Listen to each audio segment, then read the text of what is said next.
comment? À votre avis, pourquoi ils sont si frileux et qu'est-ce qui D'où les provient le décourage? blocage? Alors, Et comment justement stimuler cette…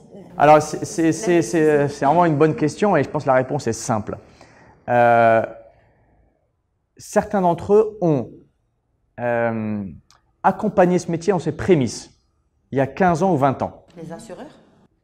Les caisses de retraite, l'écosystème, certains d'entre eux. Ça ne s'est pas très bien passé. À une époque où l'industrie était en train de se structurer et je pense que la plupart des institutionnels n'ont pas fait le deuil de ça. Je veux dire, ça s'est passé il y a 15 ans,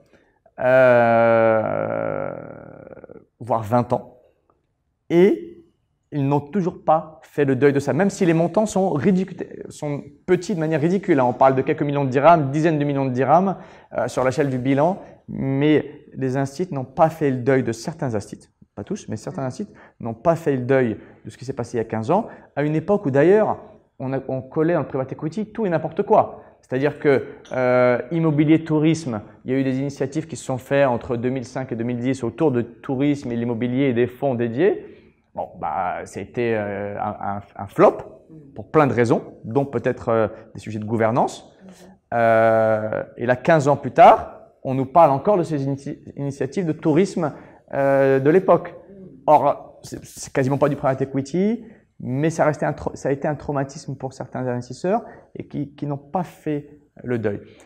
Et qui n'arrivent pas à franchir le pas. Qui n'arrivent pas à faire le deuil. Et je pense que, d'ailleurs, lors de la conférence, la ministre a dit quelque chose de très important. Je pense la ministre on a beaucoup de chance au niveau de l'AMIC puisque la ministre connaît parfaitement ce métier.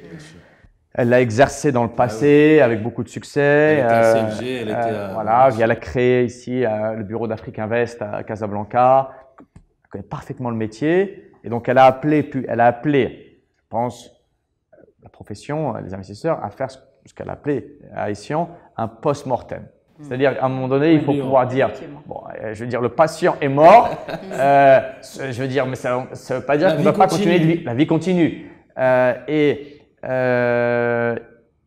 Il y a des opérateurs au Maroc qui travaillent. Tout ce que j'ai cité comme success stories s'est fait sans un centime d'argent marocain ou avec très peu d'argent marocain. Je veux dire,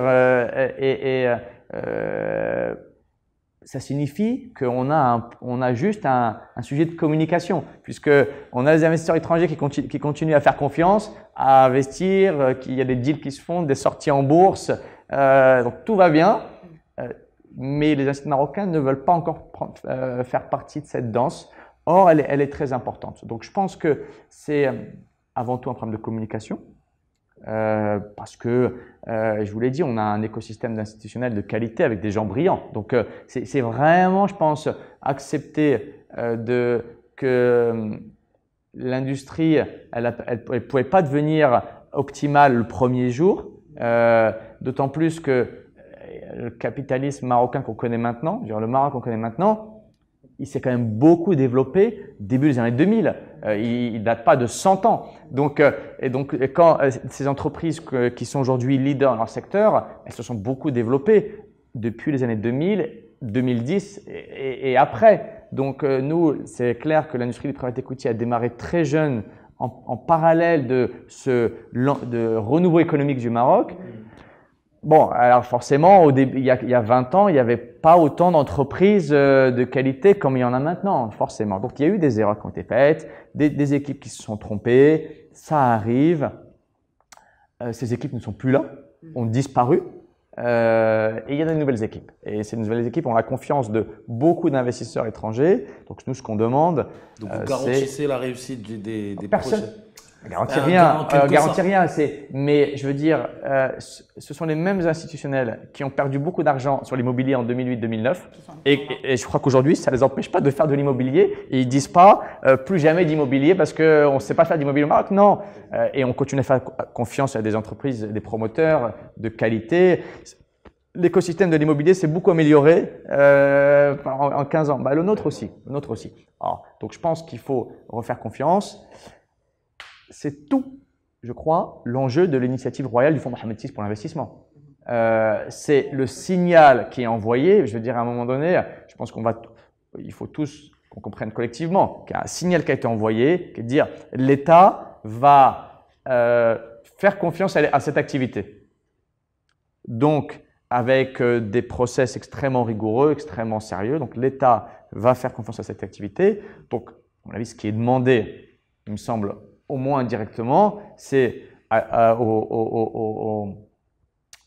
aux détenteurs de capital de faire confiance aussi à l'économie, tout comme l'État fait confiance, et relancer cette activité-là.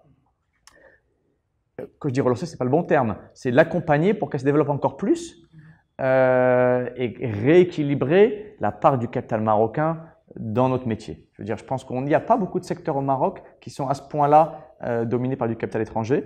Peut-être l'aéronautique, peut-être, mais à part ça… L'automobile aussi. L'automobile, voilà. Donc, mais la réalité, c'est que nous, voilà, on n'a pas besoin de construire d'usines et les process, on les a développés. Hein, donc, on n'a pas les mêmes moyens. Donc, c'est pour moi le cœur de l'enjeu de l'AMIC ces prochains mois et prochaines années. Est-ce que vous avez un objectif de…